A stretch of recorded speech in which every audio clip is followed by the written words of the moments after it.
Hey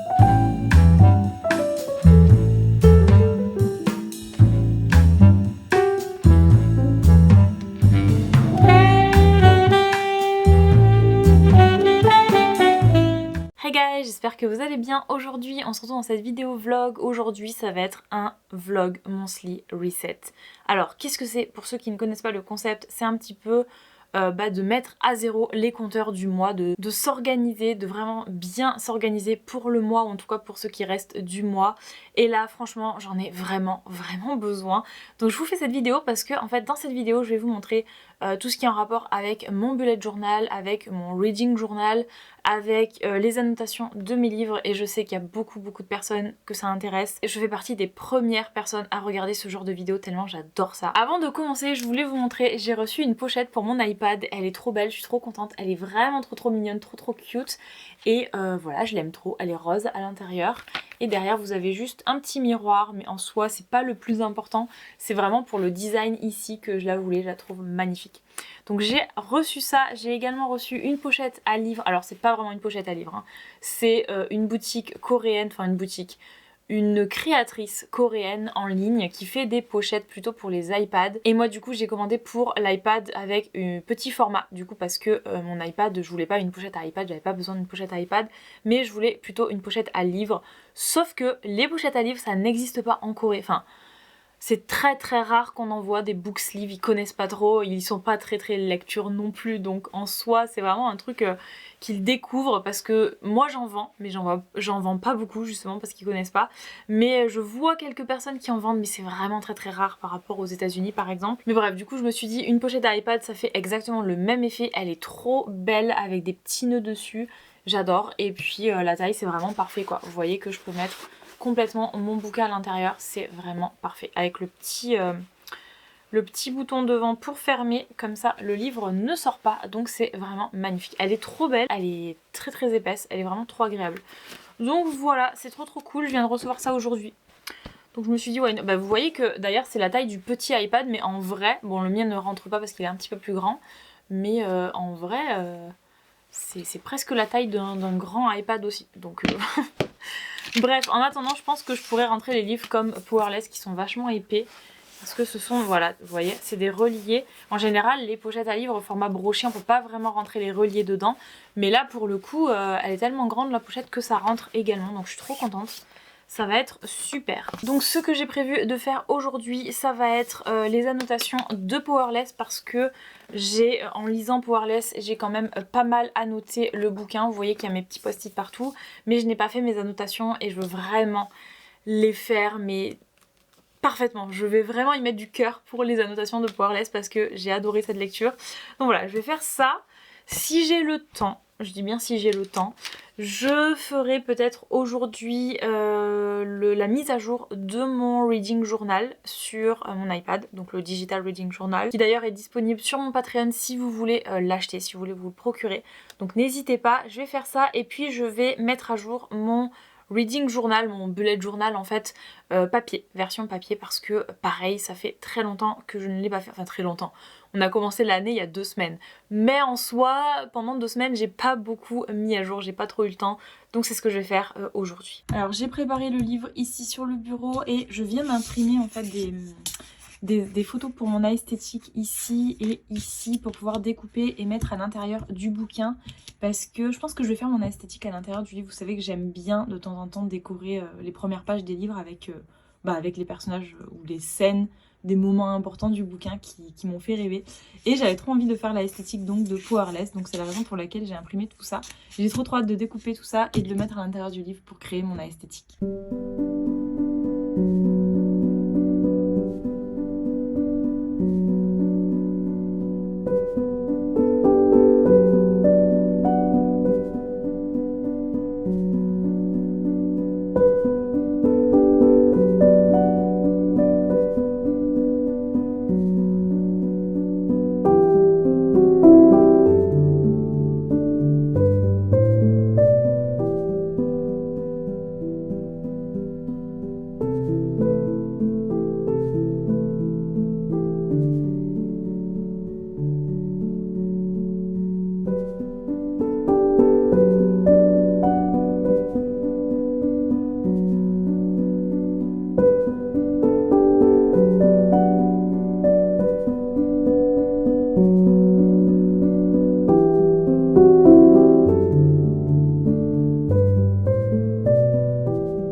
en train de regarder mon journal en fait de lecture.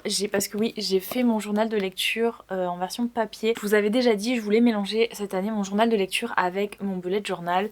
Et j'avais commencé finalement dans mon bullet journal à parler de mes lectures. C'était un peu ça, j'avais mis ma pile à lire du mois. Et je me suis rendu compte en fait qu'il me manquait pas mal de choses. Donc oui, j'ai mon journal de lecture digital que j'adore faire, d'ailleurs que je dois mettre à jour également aujourd'hui. Mais j'avais vraiment envie, en fait ça me manquait de organiser mes lectures en version papier, mon journal de lecture en version papier. Donc ce que j'ai fait, c'est que en plus de mon bullet journal, j'ai fait mon journal de lecture version papier. Donc j'ai ajouté un nouveau journal pour l'année. Et encore, j'ai de la chance de m'en être rendu compte en janvier, parce que des fois ça m'arrive au mois de mars, je me dis non, j'aime pas, je vais changer. J'aime pas trop faire comme ça, donc je vais changer. Mais là ça va, franchement mi-janvier, je me suis dit non, je veux vraiment un reading journal en papier. Et donc du coup, j'ai vite pris un bullet journal que j'avais chez moi. Et j'en ai plein, des vierges en fait, que j'ai pas encore touché. Donc j'ai pris celui-là et j'ai commencé, je vais vous montrer un petit peu plus quand ça sera rempli parce que je dois terminer de le remplir aujourd'hui. Mais en gros, j'ai fait ici les sagas. J'ai fait, en fait à chaque fois je lirai un tome d'une saga, je pourrais checker. J'ai fait également un tracker pour mes auteurs favoris. Donc là j'ai mis Nora Dove pour Inside Me. Et en fait vous voyez pas, mais au papier crayon il y a d'autres auteurs que j'ai pas encore mis au propre. Donc après bien évidemment j'ai laissé des pages blanches pour rajouter des auteurs. Puis ensuite ce que j'adore faire, ce sont les calendriers du mois comme ça. Pour, vous savez, mettre mes lectures, pour voir un petit peu les jours que je lis. Donc là, j'avais lu Powerless le 1er janvier et après le 2 et 3 janvier j'étais occupée, j'ai pas continué et j'ai continué Powerless le 4, 5, 7, 8 et 9 janvier, je l'ai terminé. Donc voilà, je mets un petit peu les couleurs. Et je vois, donc là vous voyez Powerless, Powerless, Powerless. Là j'ai commencé Divine Rivalité. Là pareil, j'ai lu, ça veut dire que j'ai lu ma partie de Divine Rivalité ici. Là j'avais déjà tout lu donc j'ai pas continué et j'ai repris à ce moment-là en fait dans la semaine. Et j'ai Longue Vie au Mal également que j'avais commencé. Il faut que je mette à jour puisque j'ai lu Juniper Hill et Gouffre, je suis en train de le lire. Donc en fait c'est vraiment des trucs que je mets pas à jour tous les jours non plus. Mais voilà, je voulais faire ça parce que j'adore avoir ça. Donc ça se présente comme ça, vous avez tous les mois de l'année. Et là l'autre page ici, voilà. Donc c'est pas encore terminé, j'ai pas vraiment décoré comme je le voudrais, mais je pense que je vais attendre. Vous savez, des fois quand c'est vide, on voit pas trop comment ça rend à la fin. Mais je me dis s'il y a beaucoup de lectures, beaucoup de couleurs et tout ça dans les mois, ça sera pas très joli de trop décorer. Donc j'attends et je verrai à la fin de l'année finalement s'il y a des blancs, s'il y a des manques ou quoi, et je rajouterai des décorations un petit peu par-ci par-là. Mais pour l'instant ça va rester comme ça parce que vraiment j'adore ce genre de système de calendrier pour faire le suivi de mes lectures. Ensuite j'ai ajouté également des pages comme ça pour les lectures du book club. Donc là vous voyez j'ai mis des stickers book club Patreon. J'ai mis la première lecture du mois de janvier, donc Divine Rivals. J'ai mis un sticker que j'ai fabriqué avec des étoiles. Et là j'ai mis un petit papier blanc pour pouvoir le remplir à la fin. C'est-à-dire à la fin du mois, quand j'aurai terminé le livre, je vais remplir en disant tout ce qui m'intéresse, en fait toutes les informations qui m'intéressent de garder dans cette page, c'est-à-dire peut-être le nombre de pages du livre, déjà ma note sur ce livre, pourquoi j'ai aimé, pourquoi je n'ai pas aimé, peut-être mes personnages favoris, ou peut-être simplement ça me plaira pas du tout d'écrire quoi que ce soit sur ce livre et je mettrai des photos à esthétique. Mais ça vraiment, c'est à la fin du livre que je me déciderai, mais pour l'instant voilà, j'ai mis juste la photo du livre pour ce mois, j'ai mis les petites étoiles d'annotation et j'ai laissé une case blanche pour pouvoir le remplir. Donc en fait ça veut dire que tout en dessous il y aura la lecture de février, mars, avril, mai, etc. Donc là, ça continue bien évidemment derrière pour avoir toutes les lectures de l'année du book club. Ici on a les statistiques mensuelles, donc en fait j'ai fait des petites cases pour pouvoir remplir. On a livres lus, le nombre de livres lus en papier, en livre audio, en e-book, nombre de livres achetés, nombre de livres reçus, en cadeau bien sûr, et nombre de services presse. Voilà, c'est juste, je sais pas, j'ai envie de voir un petit peu les statistiques comme ça dans l'année, de voir selon les mois combien j'achète de livres, combien j'en lis, est-ce que je lis plus de e-book, est-ce que je lis plus de livres papier, etc. Voilà, c'est vraiment juste personnel, donc j'ai fait comme ça et puis peut-être que je décorerai par la suite. Donc ensuite j'ai fait ma pile à lire du mois de janvier et je vous avais déjà montré, j'avais fait ma pile à lire de janvier avec les photos des livres que je voulais lire dans mon bullet journal. Et en fait je me suis rendu compte que ça me plaisait pas, tout simplement parce que ça me faisait imprimer 2 fois les bouquins, c'est-à-dire que j'avais imprimé pour ma pile à lire, sauf que vous le savez, même si j'ai une pile à lire de départ, je m'y tiens pas forcément. Voilà, j'ai pas le temps, j'ai de nouveaux services presse qui arrivent, ou tout simplement je suis pas dans le mood et j'ai pas envie de lire les livres que j'avais prévu de lire. Ça arrive, hein, je veux dire, voilà, c'est pas grave, mais j'ai pas envie d'imprimer à chaque fois ce que j'ai lu, ce que je veux lire, etc. Donc en fait ce que j'ai fait, c'est que j'ai mis ma pile à lire prévue pour le mois ici, j'ai juste écrit. J'ai mis en dessous les services presse que j'ai à faire obligatoirement pendant ce mois-ci, donc j'en ai 4. Et ensuite ici j'ai mis les reads, donc les livres que j'aurai lus à la fin du mois. Et seulement ici à la fin du mois, je rajouterai les photos des bouquins que j'ai réellement lus au mois de janvier. Ce qui veut dire que cette page-là en fait sera complétée en février, quand le mois de janvier sera terminé. Donc voilà, et puis c'est tout. C'est tout, j'ai rien d'autre après. Parce que comme je vous dis, je teste. Vraiment, je teste si ça marche, si ça me plaît, si je m'y tiens également. Est-ce que... Parce que je sais que l'année dernière, je l'avais fait, mais j'avais mis des trucs en plus, des trucs en moins. Et il y avait des choses qui... Par exemple, j'avais fait mes esthétiques à l'intérieur et c'était très long à imprimer, très long à s'y tenir. Puis je me suis rendu compte qu'il n'y a pas tous les livres pour lesquels j'ai envie de faire des esthétiques. C'est vraiment pour mes favoris. Il y a des livres pour lesquels j'ai pas d'inspiration. Même si j'ai bien aimé, j'ai pas forcément de l'inspiration. Ou alors on trouve pas les photos adaptées à ces lectures-là sur Pinterest. Même si sur Pinterest il y a de tout. Des fois c'est quand même un petit peu compliqué selon la situation, la scène, le personnage, etc. Bon, voilà. Donc il y a des livres pour lesquels j'ai pas fait mes esthétiques. Et ce qui fait que dans mon reading journal de l'année dernière, il y a pas mal de trous, quoi. Parce que je voulais faire mes livres lus et je voulais faire les esthétiques pour chaque lecture avec mes commentaires pour les livres. Sauf que c'était très long, c'était très compliqué et je me suis rendu compte que je m'y tenais pas suffisamment. Donc voilà. Donc cette année, je me suis dit, je fais pas mes esthétiques là, je ferai que mes esthétiques en digital, notamment pour mes posts Instagram. Et encore pas pour tous les livres, puisque voilà, je sais que l'année dernière c'était pareil, je me disais il faut absolument un post, une belle photo, un esthétique pour chaque livre et tout. Non. Cette année vraiment je vais y aller au feeling, je vais faire ce que j'ai envie de faire, si j'ai pas envie de le faire je fais pas. Donc vraiment il y a des livres qui n'auront pas d'esthétique, il y a des livres pour lesquels j'ai pas envie, je suis pas motivée, non. Voilà, tout simplement. Donc voilà, vous verrez un petit peu de tout sur mon Instagram, je pense que ça va un petit peu varier. Et puis j'ai pas envie non plus de me tenir qu'à des posts Instagram avec des chroniques. C'est-à-dire que j'ai envie de varier les photos, j'ai envie de faire des photos de mes sorties quand je lis avec mes copines dans les cafés, de faire des photos de livres que je suis en train de lire peut-être chez moi, ou simplement des livres que j'ai achetés, ou peu importe, mais j'ai pas vraiment envie de me prendre la tête à me dire... Ouais, je veux faire un certain feed sur mon Instagram et tout ça. Non, ça m'intéresse pas du tout. Vraiment, cette année, je veux y aller au feeling. Ça va être ça. Toute mon année, ça va être au feeling.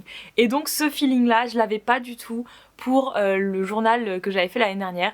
Je me suis dit, je vais complètement changer ce que je vous avais dit. J'ai mélangé mon bullet journal et mon reading journal. Ça ne me plaisait pas, tout simplement, en début d'année. Donc j'ai changé et je me suis dit voilà, tu fais ton journal papier, ton reading journal papier également, mais tu changes beaucoup de choses à l'intérieur et il y a des choses que tu ajoutes et des choses que tu enlèves. Pour l'instant, ça fonctionne comme ça. Ça fait quand même pas un mois, ça fait 2 semaines que je l'utilise comme ça. Là, je dois le remplir pour ce mois-ci et encore, je finirai de le remplir en février, forcément pour janvier.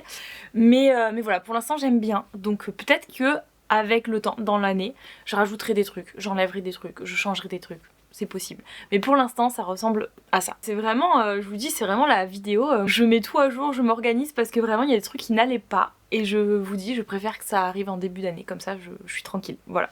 Autre chose dont je voulais vous parler, regardez ça, j'ai fait, c'est hyper satisfaisant en vrai, j'ai fait le tri dans toutes mes pelotes de laine, puisque vous savez, je vends des produits sur ma boutique et notamment je vends des produits au crochet. Donc j'ai fait le tri en fait en début d'année et je me suis dit, qu'est-ce que t'as besoin de garder? En vrai, est-ce que t'as besoin de garder autant de fils? Parce que je vous explique, en fait la première fois que j'ai commencé le crochet, c'était il y a 2 ans et demi, donc c'était pour... il y a 3 ans, pardon. C'était pour mon mariage, puisque je voulais faire en cadeau aux invités des petites pochettes avec des dessous de tasses et dessous de bouteilles, assiettes, etc. Voilà, en cadeau tout simplement. Et donc dans les pochettes, je mettais les dessous de tasses et tout ça. Et je voulais faire un set, donc il y avait un grand format et il y avait 4 petits formats pour les tasses, ou les verres, ou peu importe. Et ça dans un pochon, donc une petite pochette au crochet. Tout était au crochet en fait, et j'avais commencé comme ça. Au début, bon, j'avais appris, donc je connaissais déjà pas mal, j'avais appris en 2021, je crois 2020-2021, mais j'avais pas vraiment à 100%, je m'étais pas donné à 100% pour ça. Et là pour le mariage, je m'étais dit 1 an à l'avance, tu vas faire les cadeaux comme ça pour les invités. C'est ce que j'ai fait, donc j'en suis arrivée à 100 ou 120 pochettes, un truc comme ça dans l'année, c'était la folie, j'en pouvais plus. Franchement, je pouvais plus me voir le crochet en peinture, j'en avais trop marre. Et comme j'avais fait plusieurs couleurs pour le mariage, mais beaucoup de couleurs différentes, j'avais plein de fils qui restaient, de bobines, j'avais toutes sortes de fils. Et ce qui fait que je testais pas mal de projets, même après ça. Donc avec les fils qui me restaient, en fait, je testais. J'ai fait comment on dit, des personnages en crochet, j'ai fait plein de choses différentes, et des écharpes et tout ça. Et je me suis dit, en fait, j'en ai marre d'avoir plein de fils partout. Il y a des couleurs qui ne me conviennent pas. Il y a des couleurs qui sont pas du tout mon style, pas adaptées et tout ça. Et quand j'ai ouvert ma boutique, donc que j'ai commencé à vendre mes créations en crochet, je me suis dit écoute, maintenant tu vas vraiment réfléchir à qu'est-ce que tu veux vendre, qu'est-ce qui te passionne, et vous le savez, moi ce qui me passionne c'est la lecture, donc ce que j'ai voulu faire ce sont des pochettes à livres. Sauf que pareil, j'ai testé pas mal de formes, de design, de couleurs, etc. Et j'étais un petit peu perdue, notamment au niveau des commandes, où je me disais ouais, il y a un tel qui préfère cette couleur, mais avec cette forme-là. Donc en fait, j'avais beaucoup de commandes et je devais matcher la taille, la couleur et tout ça pour chaque personne. Et c'était très compliqué de tout faire, d'acheter vraiment les bobines qu'il fallait, enfin les bobines, les pelotes de laine au moment où j'en avais besoin et tout. C'était une galère sans nom. Donc j'ai arrêté. Et je me suis dit maintenant je vais faire juste ce qui me plaît tout simplement. Donc cette année j'ai vraiment fait le tri dans mes bobines. J'ai gardé que les couleurs qui m'intéressent, c'est-à-dire blanc, rose, tout ce qui est très pâle, bleu, jaune et tout ça. Mais très très pastel. Et là les couleurs que vous voyez là, rouge et vert, c'est pour mes dessous de tasse de Noël. Donc je vous avais montré dans mes vlogmas. C'est tout. C'est vraiment tout ce que je garde. Donc là voilà, vous avez une couleur qui est un petit peu, moi j'appelle ça bubble pop parce qu'il y a plein de couleurs dessus, j'adore cette couleur. Vous avez la bleue ici, bleu très très pâle, pareil elle a un mix de couleurs, j'aime trop. C'est vraiment les produits phares de ma boutique. Et vous avez du rose aussi très pastel comme ça. Je pense que je vais rajouter du jaune pastel. Et en fait j'ai fait, depuis le début de l'année, je refais les stocks de ma boutique parce que en fait ça se vend pas non plus par millions, hein, vous affolez pas, j'en vends peut-être 2 à 3 par mois, donc c'est vraiment très peu. Mais voilà, moi ça me convient, je suis contente, et puis il faut le temps de les fabriquer, donc voilà. Et là je me suis dit je vais refaire mes stocks. Donc j'ai refait mes stocks de pochettes à livres. Donc vous voyez que la bleue elle ressemble à ça. Elle est comme ça, bleue, un petit peu violet. Vous avez celle que je vous dis, la Bubble Pop, qui est comme ça, j'aime trop. Elles sont hyper douces en plus, je les adore. Et j'ai mis un système de fermeture, parce que c'est vrai que comme je vous disais, en Corée ils connaissent pas trop les pochettes à livres. Et ils ont tendance à se dire ça va sortir, le livre il va sortir, il va tomber. Parce qu'à la base je faisais pas la pochette fermée en haut. Sauf que le livre ne tombe pas parce que l'angle du livre en général se prend un petit peu dans les trous en fait faits au crochet. Et donc le livre même comme ça il ne tombe pas, c'est juste trop bien. Mais bref, vous savez, avant d'acheter le produit on sait pas, quand on voit on sait pas à quoi ça ressemble et tout ça. Donc les Coréens souvent se plaignaient en me disant non mais moi s'il n'y a pas une fermeture... je peux pas l'acheter en fait. Et je voulais pas mettre de bouton. Vous savez, souvent on a une élastique là et on a un bouton devant et on referme comme ça. Je voulais pas, je trouvais ça trop moche, trop pénible, ça m'énervait. La pochette ouverte, je voyais ce fil là, cet élastique qui dépassait, ça me saoulait. Donc je me suis dit, je vais juste ajouter un fil pour les gens qui ont besoin de le fermer, qui veulent vraiment le fermer. Et du coup ils font le tour, voilà, tout simplement de la pochette. Et une fois qu'ils ont fait le tour, arrivé en haut, ils ont juste à faire un petit nœud en haut, au-dessus de la pochette. Donc là je vous fais n'importe quoi, mais en gros ça ressemble à ça. Donc avec le livre dedans, vous pouvez serrer un peu plus. Si le livre est plus petit, ça va vous faire un plus grand nœud, mais voilà. C'est tout. C'est le système que j'ai décidé de créer et je trouve que ça marche hyper bien. Donc il y a des gens qui l'utilisent et d'autres non. Et ça ne gâche pas la pochette du coup. Enfin vraiment la pochette elle est telle quelle, sans le fil, elle est comme ça quoi. Normal. Et moi j'aime bien, j'aime vraiment bien. Donc là vous voyez j'ai aussi les roses pastel. J'ai des beiges comme ça, j'ai du turquoise comme ça. Je les aime trop ces petites pochettes, même moi je les utilise tout le temps, même pour ma Kindle, parce que ça marche aussi trop bien pour la Kindle. Genre vous savez, moi je mets ma Kindle ici et en fait je replie sur la moitié pour l'écran et je la mets comme ça dans mon sac parce que comme ça c'est hyper bien protégé et ça peut prendre la forme de la Kindle même si c'est un plus grand format de base. Donc voilà, et là j'ai refait les stocks puisque j'ai racheté des fils. Donc là je suis en train de faire du crochet toute la journée pour refaire mes stocks. J'ai aussi mes petits dessous de tasse roses ici comme ceux de Noël en fait, c'est le même design. Et là je suis en train de faire ces petits marque-pages trop mignons, je les aime trop ces petits nœuds. Et voilà, et du coup c'est trop sympa, genre vous mettez, bon là le livre est vert, ça va pas le faire, mais un petit marque-page rose comme ça, hop, vous le mettez juste ici au-dessus du bouquin, enfin vous le mettez comme un marque-page quoi. Regardez ça, j'aime trop, c'est trop cute, l'idée est trop bien, j'adore, j'aime trop, c'est trop beau. Et ça décore le bouquin en fait, c'est juste trop mignon. Donc j'aime trop faire ça, et en plus ça sert pas que de marque-page, mais aussi, alors là j'ai pas sous la main parce que j'ai que des livres paperback, là des livres brochés, mais en vrai quand vous avez certains reliés, ici vous avez un trou, vous pouvez le mettre ici et ça décore complètement le livre. Je fais ça dans mes étagères pour décorer certains de mes livres et je trouve ça trop beau, j'adore. Donc voilà, j'ai rajouté ce petit accessoire en plus sur ma boutique et pour l'instant ça marche bien, donc je suis trop contente.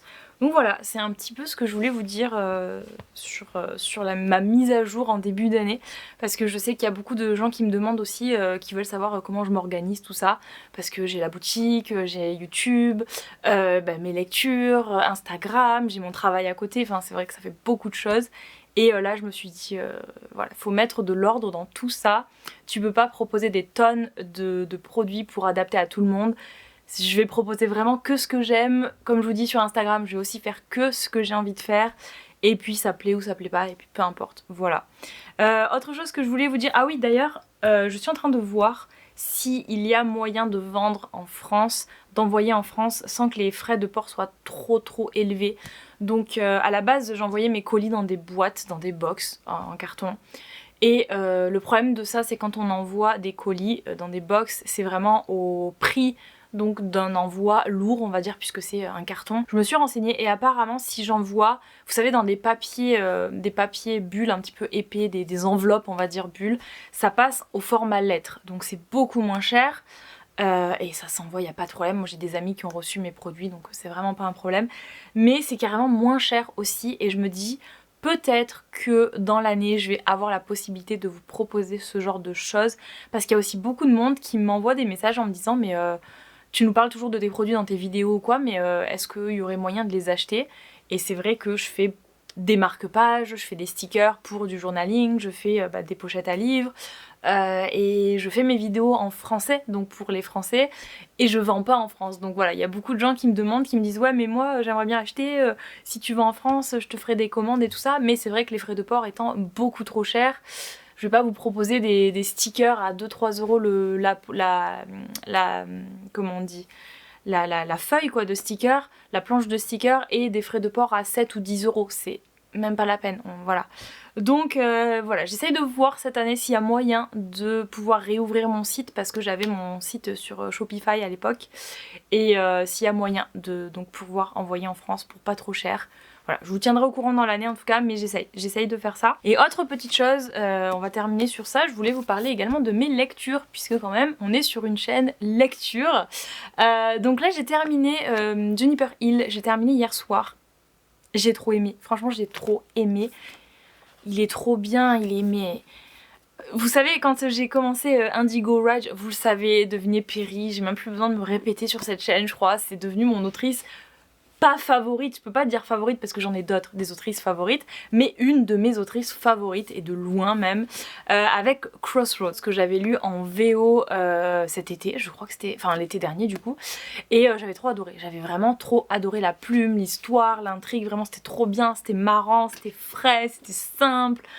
C'était trop bien et donc j'ai adoré cette autrice et je me suis dit Céleste, la maison d'édition Céleste sort une saga écrite par cette autrice, forcément je vais la lire, c'est sûr. Donc j'ai enchaîné donc avec Indigo Rage qui était le premier tome de cette saga Les Éden. Et je m'attendais vraiment à rien, mais voilà, c'était une autrice que j'aimais, donc j'avais aimé son premier roman que j'avais lu d'elle, donc je me suis dit pourquoi pas. Je l'ai lu, j'ai adoré. Indigo Rage, je l'ai adoré, je vous en ai parlé. Il y a une intrigue policière, une petite intrigue, hein, c'est vraiment pas un truc de fou. Mais c'était sympa parce qu'au milieu d'une romance contemporaine hyper basique en soi, il y avait quand même un petit suspense. Donc c'était vraiment cool. Moi c'est vraiment ce que j'adore dans les romances contemporaines, qui est ce suspense en plus. Et j'avais bien aimé et j'avais mis 4 étoiles. J'avais pas mis 5 étoiles, j'avais mis 4 étoiles. C'était pas un coup de cœur comme Crossroads, mais j'avais vraiment beaucoup aimé. Et celui-ci sort, donc je postule pour le service presse à la maison d'édition. Je suis prise, donc évidemment je suis trop contente parce que voilà, c'est deviner Perry quoi les gars. Et je reçois ce bouquin, je me mets à le lire. pareil, je me suis dit, j'étais dans la même vibe que Indigo Ride, le premier tome, en mode c'est du small town, tu vas bien aimer forcément, tu connais l'ambiance, tu connais leur famille, puisque c'est la famille des Eden du coup, du domaine des Eden, et forcément ça va être juste un personnage secondaire du tome 1, ça va être son histoire, sa romance à lui. Donc je rentre dans cette histoire en me disant ça va être pareil, un 4 étoiles, simple, une romance simple avec un petit suspense et tout ça. Écoutez, je suis bluffée parce que là, pour le coup, entre les deux tomes, celui-là, c'est un énorme coup de cœur, c'est mon favori des deux pour l'instant. Déjà quand j'avais lu, parce qu'il y avait un petit extrait de celui-là dans le premier, dans Indigo Ride, je m'étais dit oh là là, celui-là il a l'air trop bien, j'ai trop hâte. Ça a pas loupé. Je l'ai lu en 48 heures, mais je vous dirais je l'ai lu en 2 soirs, donc pour moi ça me fait... ça a dû me faire ouais, peut-être 6 heures de lecture à peu près. Il est pas très long, hein. Franchement, il fait 332 pages, donc ça se lit très vite. Mais je vous avoue que en parallèle, j'ai le gouffre. J'ai le Prince de glace depuis Noël, je le traîne, il faut que je le finisse, mais j'avais trop de lecture. Donc j'avais la saga Inside Me, j'ai fini le premier tome, je dois continuer. Et j'ai la lecture commune avec le book club, donc Divine Rivalité, ainsi que la lecture commune avec une pote qui est Longue Vie au Mal. Donc pour vous dire, les livres sont là, derrière moi, ça fait beaucoup de lecture. Je me suis dit non, c'est un service presse, tu vas quand même le lire, le chroniquer rapidement, tout ça, mais voilà, tu vas lire quelques chapitres par-ci, par-là. Impossible, je l'ai adoré et du coup je l'ai dévoré, j'ai laissé tomber tout le reste. Même celui-là j'en suis à la moitié, j'ai pas continué quoi. Incroyable, ce livre-là est dinguissime, j'ai adoré, il est magnifique, genre vraiment la romance est trop belle. Nos deux personnages principaux me font énormément de peine par rapport à leur passé, par rapport à leur souffrance, à ce qu'ils ont vécu. Et notamment Memphis qui débarque dans cette ville, là, dans ce small town, dans cette petite ville, et qui se cache finalement, qui s'est un petit peu enfui de sa vie de New York. Je peux pas dire pourquoi parce que ça spoil évidemment, mais voilà, c'est vraiment un truc, je m'attendais pas du tout à une romance aussi profonde et aussi émouvante en fait. Voilà, je vous dis, j'adore deviner Perry, mais j'adore aussi par sa simplicité sur les romances, par le fait que on a vraiment enfin moi j'ai vraiment cette image qu'elle se prend pas du tout la tête. Vraiment cette autrice, elle écrit telle qu'elle a envie, telle qu'elle ressent. Il y a un petit suspense par-ci par-là, mais c'est pas la romance du siècle, c'est pas hyper compliqué, c'est hyper addictif, ça oui, c'est très drôle, moi Crossroads j'ai trop rigolé, même Indigo Rides par moments c'était sympa, mais c'est pas, voilà, je pense pas avoir passer mes journées à penser à ces romances-là, à ces personnages-là. Mais celui-là m'a énormément surprise parce que oui, c'est la plume de Deviner Perry. Ça se lit vite, c'est très rapide, c'est très sympa, c'est drôle, c'est frais, c'est tout ce que vous voulez. Mais il y a un truc dans ce livre-là, même pas au-delà de l'addiction, c'était vraiment la tristesse, l'émotion que j'ai ressentie, la tristesse, même j'ai réussi à me mettre à la place des personnages et de me dire waouh, c'est quand même chaud de vivre comme ça, c'est quand même dingue d'avoir une famille comme ça, un passé comme ça.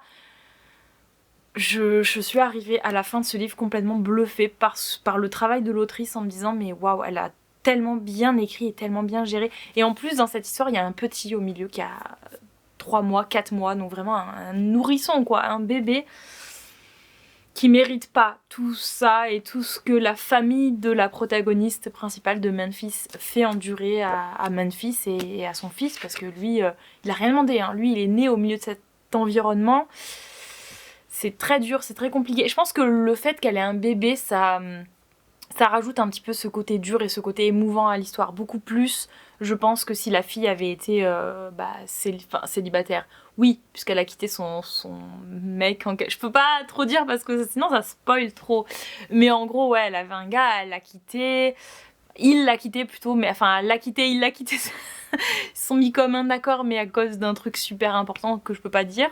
Mais bref, elle se retrouve avec ce gamin, elle est enceinte, elle a un gamin de quelques mois, elle se retrouve à l'autre bout du pays, à fuir sa vie à New York, sa vie de riche, parce que oui, elle est dans une famille de riches, c'est un peu Gossip Girl quoi, c'est sa vie à elle, et avec des parents immondes, et il y a une histoire de mafia autour, enfin de mafia, pas très approfondie, mais il y a des sous-entendus avec la mafia. Ouais, c'est quand même très lourd comme passé, comme histoire, et il y a quelques secrets autour de ça.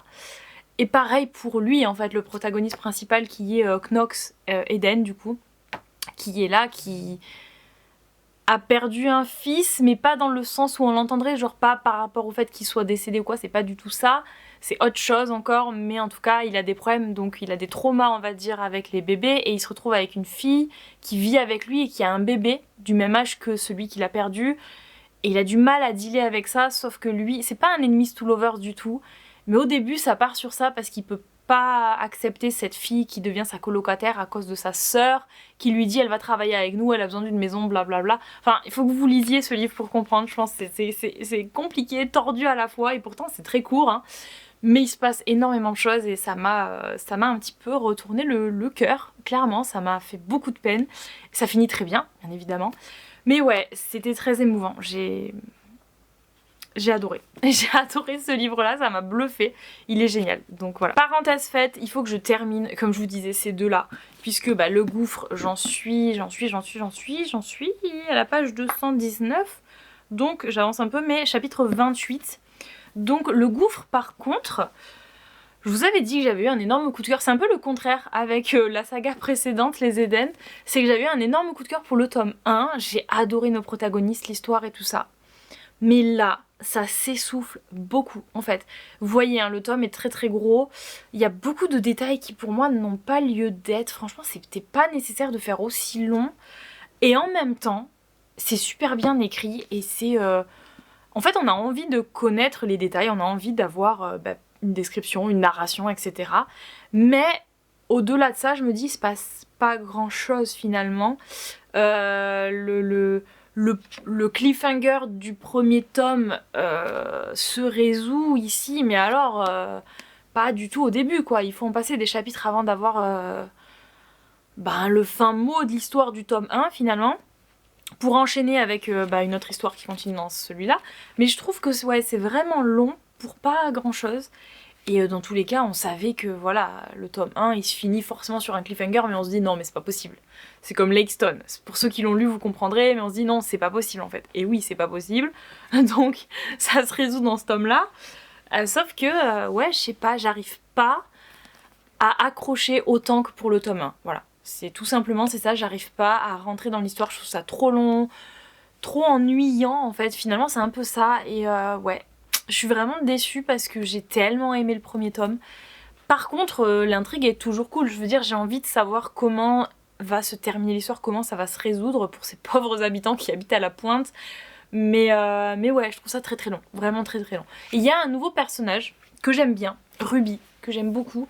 Mais pareil, je trouve que pour l'instant, c'est peut-être trop développé sur certains personnages qui, je pense, pourraient être développés plus par la suite que trop au début. En fait, on les voit trop au début pour pas trop d'importance pour moi. Enfin, je sais pas. Je sais pas comment vous expliquer ça, mais j'ai vraiment un sentiment complètement différent du premier tome, en fait, en lisant celui-là. Donc écoutez, c'est toujours super bien écrit, par contre, c'est vraiment super bien écrit ce bouquin. Et je pense que c'est aussi super bien traduit, parce que bon, je le lis en français, je le lis pas en anglais. Donc ça se trouve en anglais, je vous dirais c'est n'importe quoi l'écriture, ou alors c'est encore mieux écrit qu'en français, j'en sais rien. Mais je trouve que c'est bien écrit. D'ailleurs, j'ai vu derrière, il y a écrit traduit de l'anglais australien donc par Ada Vivalda. Mais du coup, dites-moi si je me trompe, mais Ada Vivalda c'est l'autrice de Porcelaine sous les ruines de chez Olympe que j'ai adoré. Et du thé pour les fantômes, c'est une autre maison d'édition qui... Mais elle a deux noms d'auteurs différents. En fait, c'est la même personne, mais elle a deux noms d'auteurs différents. Et ouais, et j'ai vu ça, je me suis dit, mais c'est elle en fait. Elle est aussi traductrice apparemment. Et en tout cas, si c'est vraiment elle, chapeau, parce que c'est trop bien traduit. Et je me dis, c'est peut-être ça aussi le fait que j'aime beaucoup la façon dont c'est écrit, parce que si c'est elle qui a traduit, franchement, Porcelaine sous les ruines... Alors j'ai pas lu son deuxième livre, du thé pour les fantômes, il est sur ma wishlist. J'ai trop envie de l'acheter, mais j'ai pas encore eu l'occasion de l'acheter. Mais Porcelaine sous les ruines, hein, je l'avais lu il y a pas très longtemps, il y a quelques mois. Je vous en avais parlé, c'était pas un coup de cœur, mais c'était un 4 étoiles, un bon 4 étoiles. Un enemies to lovers incroyable, une plume tellement incroyable, tellement belle et tellement poétique, qu'en fait je retrouve, et même si c'est de la traduction, je retrouve la façon de parler, cette façon poétique de l'autrice. Donc c'est pour ça, quand j'ai vu ça, je me suis dit, ah ouais, c'est sûr c'est elle, mais je me dis ouais, il y a quand même sa patte derrière dans la traduction forcément, sa façon de parler, d'écrire. Et je pense que c'est la raison pour laquelle c'est bien écrit ce bouquin. Je pense que c'est vraiment ça. Parce que des fois, vous savez, les traductions, on dit ouais, on n'est pas souvent d'accord avec les choix de traduction. Après, ça appartient au traducteur évidemment. Mais justement, quand le traducteur est aussi auteur et qu'il écrit des livres aussi poétiques que Porcelaine sous les ruines, je peux vous assurer que la traduction, pour moi, elle est bien faite. Bien évidemment, je peux pas comparer avec la version anglaise. Mais voilà, même s'il y a des différences, même s'il y a des erreurs et tout, pour moi, ça choque pas. C'est bien traduit, on comprend bien. C'est juste trop long. C'est juste beaucoup trop long. Voilà, c'est tout. Dans tous les cas, je vous en reparlerai dans un bilan lecture, donc voilà. Autre livre que je suis... Là par contre, je le termine aujourd'hui. J'ai même mis Gouffre de côté, tellement c'est long à lire. Pour celui-là, parce que celui-là, vous le savez, je l'ai commencé à la fin de mes vlogmas, donc décembre. Là, on est mi-janvier. Ça va pas du tout. Donc faut que je le termine. Tout simplement, faut que je le termine. En plus, j'étais trop hypée quand je l'ai commencé. Je vous en ai parlé. Mais c'est trop bien ce livre, il a l'air trop bien, j'adore et tout. Et ouais, il est trop bien, sauf que le fait que j'ai laissé autant d'écart entre mes lectures pour les services presse, pour ci, pour ça, blablabla, ben j'ai du mal à y retourner, c'est ça le problème. Et je veux pas avoir du mal à y retourner parce qu'il est vraiment bien. Donc j'ai terminé Juniper Hill hier, et en fait j'ai enchaîné avant de dormir, je dis non, tu ne dors pas tant que tu n'as pas recommencé cette lecture. Donc j'ai repris un petit peu hier soir. J'ai pris 2-3 chapitres je crois. Je l'ai toujours un petit peu annoté, hein. J'ai re-annoté même plus hier soir que ce que j'avais annoté au début. Parce qu'on est vraiment sur la rencontre entre le prince de glace et Charmaine, donc la fille. J'ai trop hâte de savoir ce qui va se passer pour eux par la suite. La seule chose que j'aurais un petit peu à redire sur ce livre là, c'est pareil. Je sais pas, c'est une trilogie je crois, non ? Je sais pas combien il y aura de tomes au total. Arrêtez-moi si je me trompe ou dites-moi si vous savez en fait, tout simplement, dans les commentaires. Mais je sais pas si c'est une trilogie ou s'il y aura plus que ça. Je sais que le tome 2 vient de sortir, c'est Le Roi des Flammes. La couverture est trop belle d'ailleurs aussi. Et en fait, ce que je reproche à ce livre, c'est que tout ce qui est écrit dans le résumé, au dos du livre, tout ce qui est là, on nous dit plus ou moins ce qui se passe. En fait, en général, quand on lit un résumé, c'est vraiment les tout premier chapitre du livre, quand l'histoire commence réellement tout de suite. Donc je me suis dit, allez, 3-4 chapitres. Eh bien non.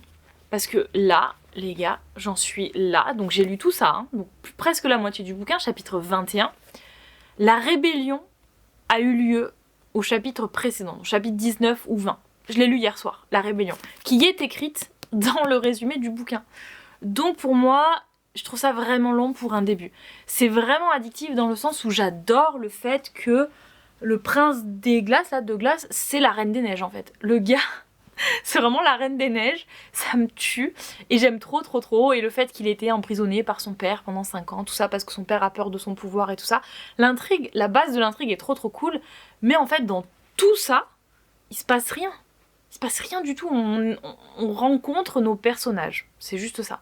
Donc on a point de vue de chacun des personnages, on a Charmaine, on a comment il s'appelle, Ronan, oui c'est le roi, Dalton, voilà Dalton qui est le prince de glace, et on a, comment il s'appelle l'autre, il y en a un autre que je suis pas très fan d'ailleurs, comment il s'appelle, j'ai oublié, ça va pas du tout, Randolph, voilà, on a le point de vue aussi de Randolph, donc ça fait beaucoup de personnages, et je vous dis, du début jusqu'à cette partie que j'ai lue, ben, on est vraiment dans l'explication, la rencontre de nos personnages, on apprend un petit peu l'environnement dans lequel ils gravitent. C'est long en fait, c'est hyper long, sachant que toutes ces informations-là sont là, dans un résumé de 20 lignes en fait. Voilà, c'est vraiment un truc que je reproche et c'est la raison pour laquelle pour moi ça part sur un 4 étoiles. Parce que l'histoire est bien, l'intrigue est bien, mais trop long. Voilà, c'est juste ça. Dit la fille qui parle pendant 3 heures pour rien dire, parce que je répète 1000 fois la même chose sur un bouquin. Si moi j'écrivais un bouquin, les gars, mais c'est 800 pages de rien en fait. Non, en vrai je rigole, mais bref. Voilà, vous avez compris. C'était trop long. Je crois que c'est tout en fait pour mes updates lecture, puisque bah, je vous dis derrière moi, vous avez Inside Me, le tome 2 que je dois commencer, mais d'abord je finis tout ça parce que sinon on s'en sort plus. Ma lecture commune avec Divine Rivalité que j'adore vraiment. Mais je m'attendais tellement pas à aimer ce livre autant en fait. J'avais tellement entendu parler de ce bouquin, je me dis ouais, j'avais peur. Trop de hype, j'avais peur d'être déçue un peu comme Force Wing. Je me suis dit non, trop de hype c'est pas bon. J'adore. Alors pour l'instant je suis pas au coup de cœur mais je suis aux 5 étoiles c'est sûr. Mais je suis pas encore au coup de cœur, j'attends peut-être la fin du tome 1 pour voir. En revanche c'est Longue Vie au Mal. Je sais que Longue Vie au Mal, beaucoup d'entre vous attendent mon avis sur ce livre. Alors, je vais faire rapide parce que dans tous les cas le bilan lecture arrivera très bientôt sur la chaîne, mais très rapide ça va être, j'ai adoré les premiers chapitres, j'ai adoré quand c'était dans notre monde à nous, avant d'entrer dans le monde fantasy. C'était super intéressant, c'était super addictif. Puis on entre dans le monde fantasy et là, c'était cafouillage, vraiment cafouillage. Je peux pas dire que j'aime pas, mais je vous dis, je l'ai mis en pause dans tous les cas pour les services presse, mais c'est pas un livre là où j'ai vraiment envie d'y retourner en me disant waouh, mais qu'est-ce qui va se passer par la suite. Pour l'instant, je vous dirais que j'étais un peu refroidie parce que c'est très cafouillage. Et puis il y a des trucs que j'ai pas compris du tout, il y a des scènes, je sais pas ce qui se passe. Et si j'ai beau lire et relire, je n'arrive pas à imaginer la position des personnages, la façon dont ils sont, qui ils sont, je sais pas, il y a trop de trucs, c'est une dinguerie. Ouais, j'ai ça pour l'instant à reprocher à ce livre-là. Il y a d'autres trucs que j'ai beaucoup aimé, c'est le mix entre notre personnage principal qui vient de notre monde et qui donc parle comme nous, dans une époque où elle devrait pas parler comme ça, en fait les gens ne comprennent rien à ce qu'elle dit, c'est vraiment très drôle. Elle a des expressions de chez nous et elle se retrouve dans une époque hyper ancienne quoi. C'est un peu les visiteurs quoi si vous voulez, c'est un peu ça. Donc personne la comprend quand elle parle et il y a des gens qui sont là en mode quoi, t'as dit quoi? Et elle est là Et aussi ce que j'aime bien c'est qu'elle prend pas du tout au sérieux le fait que vraiment la meuf elle est rentrée dans un livre et que du coup sa vie est en jeu dans le bouquin. Pour elle c'est n'importe quoi. Je sais pas si elle se dit je suis dans un rêve, vas-y je vais me réveiller, tout ça, je suis toujours à l'hôpital, malade et tout. Mais elle le prend pas du tout au sérieux, donc elle y va à fond, elle joue la méchante à fond, alors que elle croit que c'est pas parce qu'elle dit ça ou ça qu'un tel va mourir ou qu'il va lui arriver un truc, vous voyez. C'est vraiment trop bien fait, c'est vraiment trop drôle. Mais sinon, il y a vraiment des trucs où j'ai pas compris quoi. Je me dis, mais je sais pas ce qu'il y a décrit, je sais pas. C'est du français, c'est quoi? Dites-moi si c'est moi, ou pour ceux qui l'ont lu, ou ceux qui comptent le lire quand vous l'aurez lu, dites-moi. Mais vraiment, les premiers chapitres, quand elle est dans le monde fantasy, waouh, c'est vraiment confus. Ok, bon. Écoutez, donc je vais reprendre aussi cette lecture là quand même avant de vous faire le bilan lecture histoire que je la termine et que je vous en parle. Et puis je crois que c'est tout. En tout cas pour le mois de janvier je crois que c'est tout. Je pense pas que je commence de nouveaux livres. Ah si, autant pour moi, j'ai un service presse de Sharon Kenna à lire, The Power of Love. Alors, c'est les vacances en Corée, c'est jour férié bientôt, c'est nouvel an chinois là, nouvel an lunaire du coup, la semaine prochaine. Et du coup j'aurai le temps, je pense que j'aurai le temps donc je vais vraiment avancer, j'espère que j'arriverai à mettre mon service presse ici, sinon tant pis début février, mais sinon je pense pas attaquer un nouveau livre que moi que j'ai acheté qui n'est pas un service presse, donc voilà, on verra tout ça en février quand je vous aurai fait mon bilan lecture. Il faut déjà que je me sorte de tout ça parce que j'ai beaucoup trop de choses à lire. Donc c'est tout pour cette petite vidéo, j'espère qu'elle vous aura plu. Je vous laisse avec les vidéos, du coup les rushs que j'ai filmés pour la mise en place de mon reading journal version papier, puisque voilà, je vous ai dit que j'allais le remplir. Je vous laisse avec ça et sur ce, je vous dis à bientôt dans une prochaine vidéo. Ciao tout le monde!